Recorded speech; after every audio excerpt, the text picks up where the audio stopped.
This is huge for the Toronto Maple Leafs. A few key members rejoined the group at practice this morning, as well as Elliot Friedman links the Oilers to the San Jose Sharks in a trade. And I'll break it all down for you coming up on this episode of Hat Trick HQ. But before we get into it, just want to say that 77.5% of you guys watching this aren't subscribed. So if you're big hockey fans, just like all of us here on the channel, make sure to go down below and hit that subscribe button. And we're on the road for 3,000 subscribers, and really appreciate it. If you're not subscribed to us already, make sure to go down below and hit that subscribe button.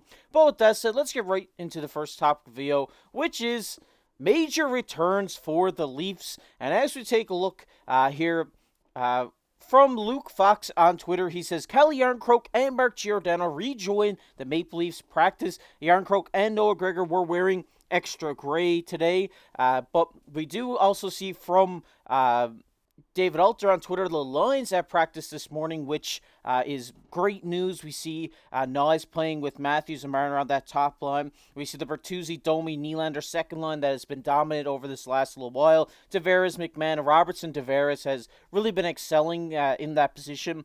Then we have Kempf, Holmberg, and Reeves on the fourth line, with Noah Gregor being an extra. And then on the defense, we have Brody, McCabe, Riley, Benoit, and Giordano, and Lagesson. And with Liljegren being absent from practice this morning, I believe it's just, the kid's taking a bit of time off. He's been playing, logging a lot of minutes, so maybe he's just taking a break here this morning from practice. But Samsonov and Wall in the cage as well. Obviously, if you didn't see that this morning, Joseph Wall did get called up officially. We did talk about it yesterday in great detail, so if you want to check that one out, go check out yesterday's video.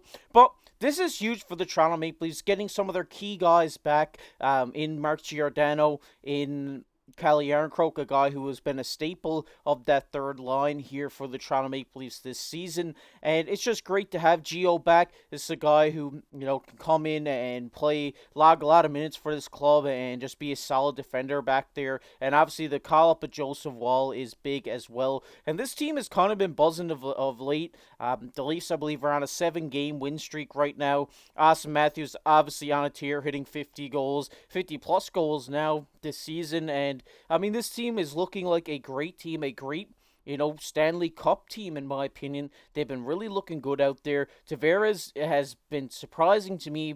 I mean, not really surprising, but has excelled here at this third line position. I really like him as the third C for this team, and giving Burt and Domi with Nylander. I really like that line. I think it's a nice look. I think you have a guy in Burt there who just had a hat trick last game, which was great to see on his birthday. The birthday boy getting a hat trick, and Max Domi, kind of two gritty forwards paired with such a skilled, great player in Nylander, a great goal scorer, a great playmaker, and obviously this guy's been having a great season. And I think pairing him with Domi and Bertuzzi here has really helped this guy's game as well. I think this is a great line, a sneaky line for the Toronto Maple Leafs this year. They've been putting up some good production since this line's been together. And as we take a look, I'm just going to bring them up again here.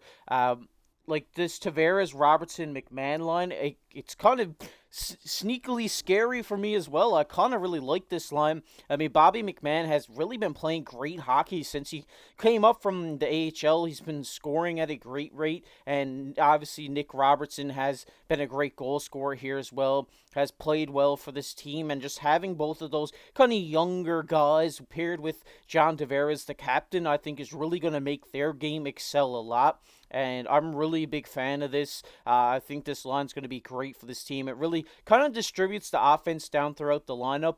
And I think it's just a great idea from Sheldon Keefe here. And it's just huge that these guys are back now. You got Järnkrok, a guy who was playing great for Toronto before he went out. And Giordano, obviously, he's been very solid back there on the blue line for this club all season long. Now he's back, kind of solidifies this defense a little bit more. And I really like the pairing him with Lagesson, because I really think Lagesson has played very well during his time in Toronto this season, has been very solid back there, hasn't had very many lapses on the blue line, which, is a great thing to say. I think he's been great since being called up, and just having him paired with a guy like Mark Giordano, who's been doing this for such a long time, is really going to help develop his game as well, really learn some tips from the experienced veteran in Mark Giordano here. And I'm just going to bring it up again here. But with the Riley Benoit, I really like this line. I mean, the Benoit train, I'm on it. I'm jumping on the Benoit train. I mean, before we even played hockey this season, I was really hyped. When the Leafs got this guy, I thought he was going to be a great player here in Toronto.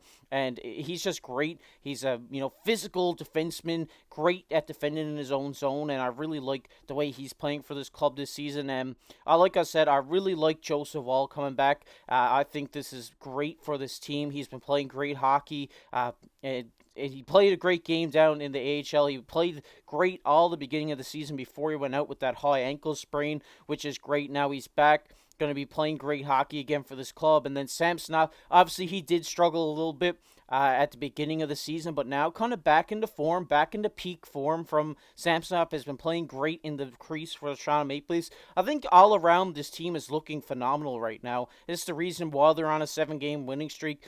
I mean, everything's clicking for this team right now, and it's great to see the Toronto Maple Leafs kind of get into this zone. Now they're going into the latter half of the season where the games mean so much more, and the fact that they're winning, 7 in a row right now just speaks volumes to the way this team is right now.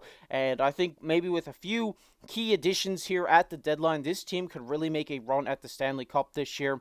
But I want to hear from you guys down below. What do you think about Giordano and Yarncroke being back in the lineup? And what do you think about the Leafs so far this season? Obviously on a 7-game win streak. I'm going to hear your guys' thoughts, maybe your hot takes down in the comment section below. I'd love to read all your guys' thoughts on this. But we're going to get into the second topic of the video today, which is Friedman links Luke Kunin to the Oilers. And as we take a look here, it says the new, more interesting name that Friedman noted that the Oilers could be after is Luke Kunin from the San Jose Sharks. The 26-year-old right shot forward currently has 8 goals, 2 assists this season, but fits the depth and grit forward mold that the team could be looking more. He's less flashy than a guy like Adam Henrique, but looks to be a lower cost to add to the team that they could look into. Currently, he holds $2.75 million cap hit, so would again need some retention, but it shouldn't be an expensive ad for the Oilers if they wish to pursue it. And we're just going to take a look at Luke Kunin's stats here throughout his career. This season, 51 games, as they mentioned, has 10 points, 8 goals, 2 assists. And the big thing to look at here for Luke Kunin is the hit total. He has 107 hits in 51 games. This guy's a physical two-way forward. I think will be a beast on this Edmonton team. And I mean, just 2 seasons ago, he played all 82 games with 223 hits. I mean, that is a great feat as well.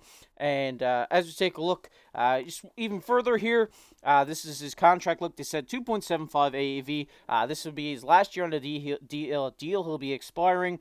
And due to Edmonton's cap situation, like they mentioned in this article, there would probably need to be some retention here. Maybe 25%, I think, could push them to get this guy. And I really do like this ad for the Edmonton Oilers. Sorry, I really do think that this guy could be a great 3C, maybe even 4C for this club going into the playoffs, adding a little bit more grit, adding a little bit more physicality to this bottom 6 that they could really use here going into the playoffs this season. A guy who's just going to bang bodies for you every night. And it's not just the physicality of this guy that you got to look out for. He's a great two-way forward as well. He's a great 200-foot player, can really play well, back-checking, playing well, defensive in his own zone. A great forechecker as well. I think this guy could be a really sneaky ad for this Edmonton team. It's a player who I think could easily come in here. He scores a little bit. Great two-way forward to add to this bottom 6 if you need, a shutdown play. He could be a good penalty killer for this club as well. And I really do think getting him, at a little bit of a lower cost than maybe you would get an Adam Henrique at, just to add to your bottom 6 could really fit the mold of this Edmonton Oilers team. Another one thing I'd like to note here, which I thought was a great stat for this guy, was that he overcame type 1 diabetes to captain the 2017 World Junior USA team that went on to win the gold medal that year. I thought that was a cool thing when I was doing my research here on this guy. Just to add into this video, just shows the work ethic this guy has to be a hockey player, and not even that, be a solid NHL player. He was a first-round draft selection as well, so I mean, this guy has the potential to be a great player here in this league, and we've seen it over these last couple of seasons, him kind of be a physical two-way threat here for the San Jose Sharks, and I really do think that this could be a great ad for the Oilers going into the playoffs. And I think this guy, if you put him in the Oilers lineup, could really, get those stats up, because he is a two-way forward, but he does score a little bit too. He has a good shot, a good wrist shot. He can place the puck well.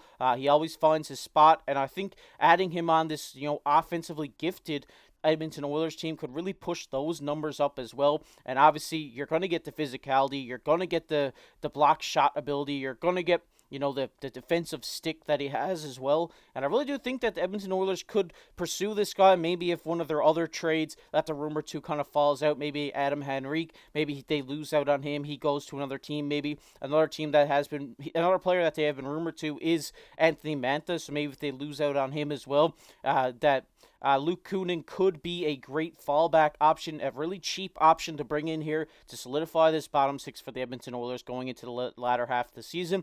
But I want to hear from Oilers fans down in the comment section below. What do you think about Luke Kunin potentially being a future Edmonton Oiler? I'd love to hear all your guys' thoughts on this down below, because me personally, I really like this guy. As you know, if you've watched this channel multiple times, I'm a big fan of these physical defensive players. I think it takes a lot to be a physical, it takes a big toll on the body to be a physical, defensive style forward in this league. And this is what you're getting with this guy. And I really love this addition for any team, but especially the Edmonton Oilers, because I really do think he fits their system the best. But like I said, want to hear from you guys down below in the comment section. But we're going to get into everybody's favorite topic here, which is comment of the day. And the comment of the day today goes to Leafs fan 1539. He says, "Keep up the good work, boys." Shout out to you, Leafs fan. Really appreciate you commented on the video, showing your support here for the channel. Really appreciate it down below. And we appreciate all your guys' comments down below. And like I said, if you want to leave a comment about anything we talked about on this video, make sure to go down below and hit and put a comment on this video. You might be featured on the next comment of the day. And if you enjoyed this video, make sure to go down below, hit that like button, hit that subscribe button. We're on the road for 3,000 subscribers. And if you're not subscribed already, really appreciate it if you went down below, hit that subscribe button. And if you want to check out that Joseph Wall video that I was talking about earlier in this video, it will be popping up on your screen right now. But as always, I'm your host, KC. Keep your stick on the ice.